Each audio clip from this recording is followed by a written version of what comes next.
Eu quero fazer um comparativo hoje entre o que nós estamos assistindo e o que está acontecendo em Curitiba neste momento e aquilo que hoje acontece na Venezuela.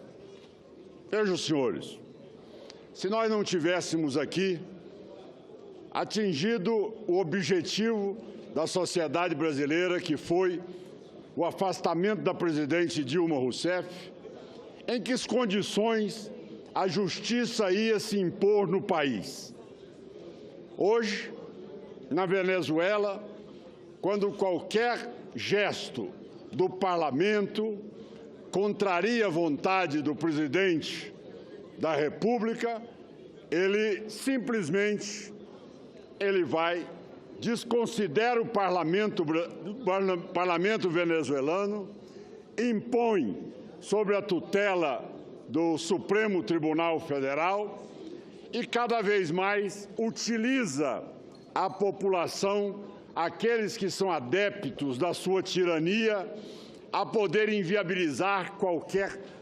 gesto que venha afirmar a democracia naquele país. Senhor presidente, o que nós estamos vendo hoje em Curitiba é exatamente um cidadão que foi presidente da República por 2 mandatos. Ao ser intimado para depor, para explicar todos ali os crimes que ele está sendo denunciado, ele monta um aparato no país, trazendo até bolivianos para tentar fazer um cerco na cidade e tentar intimidar a justiça brasileira. Isso é algo de uma gravidade ímpar. Ou seja, o cidadão se acha no direito, dentro do Estado Democrático de Direito, de poder amanhã avançar com seus coletivos para poder achar que pode intimidar a justiça, poder achar que pode amanhã sobrepor uma decisão judicial no país. É triste nós convivermos com uma situação como essa, mas ainda bem que não deixamos o Brasil chegar na situação que chegou a Venezuela. Tanto é que amanhã eu quero convidar os nobres pares para que possam, às 9 horas da manhã, na presidência do Senado Federal, receber a senhora Lilian Tintori,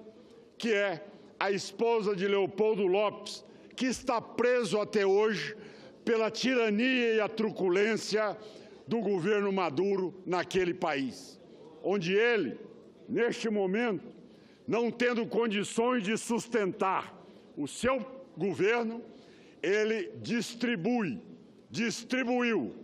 500 mil fuzis aos chamados coletivos, aqueles que estão ali para formar as milícias de um governo. Vejam, senhores, o que nós ouvimos na rede social, o que nós assistimos nos últimos dias, eram pessoas ligadas às centrais sindicais, estimulando, vociferando, ameaçando e dizendo que iria para Curitiba para um processo de enfrentamento com a justiça brasileira. É uma situação inadmissível. O cidadão tem o direito, sim, de poder protestar, mas ele não tem o direito de poder insurgir contra uma decisão que foi com o objetivo de dar oportunidade para que o ex-presidente Lula pudesse explicar o que ele fez no exercício da presidência da República, beneficiando-se da máquina do governo federal para enriquecer-se e enriquecer a sua família e, ao mesmo tempo, fazer um projeto de poder para tentar alterar, para tentar influenciar todas as eleições na América Latina. Nós estamos aí com todas as denúncias formuladas, sejam de maqueteiros, sejam de órgãos do governo PT, demonstrando que todas as estatais, como Petrobras, aos fundos de pensão, aos aposentados que também foram assaltados, todos eles foram exatamente usados com o único sentido que é o sentido de poder dar ao governo brasileiro, na época do PT, a condição de tentar criar uma uniformidade na América Latina e tentar ser aqui o grande financiador e orquestrador dessa tese do Foro de São Paulo. Como tal, senhor presidente, eu venho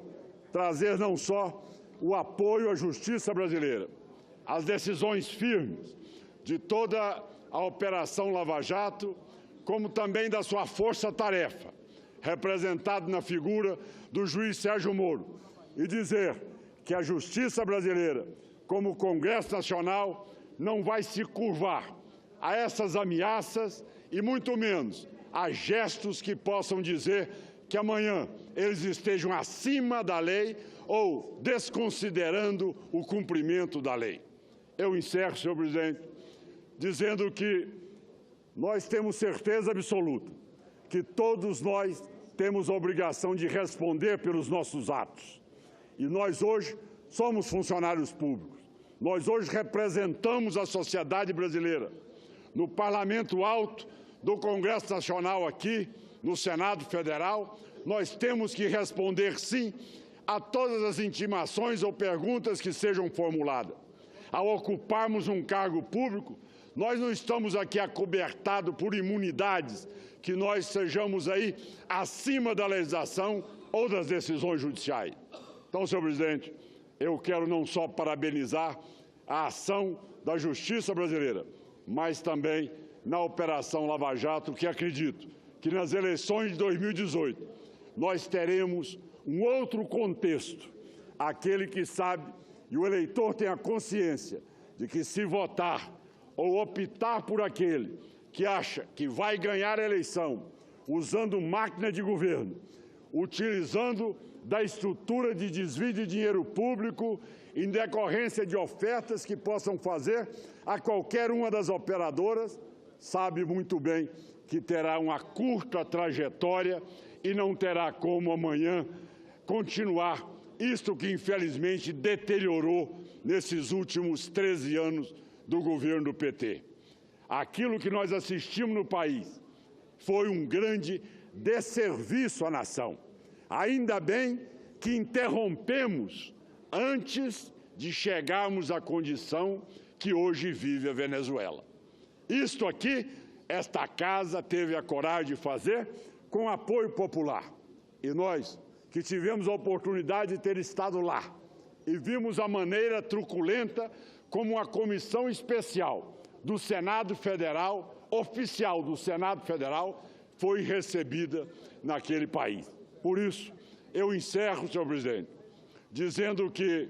a esperança sinaliza fortemente, não só para que haja punições claras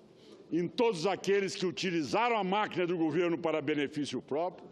como também para as eleições de 2018,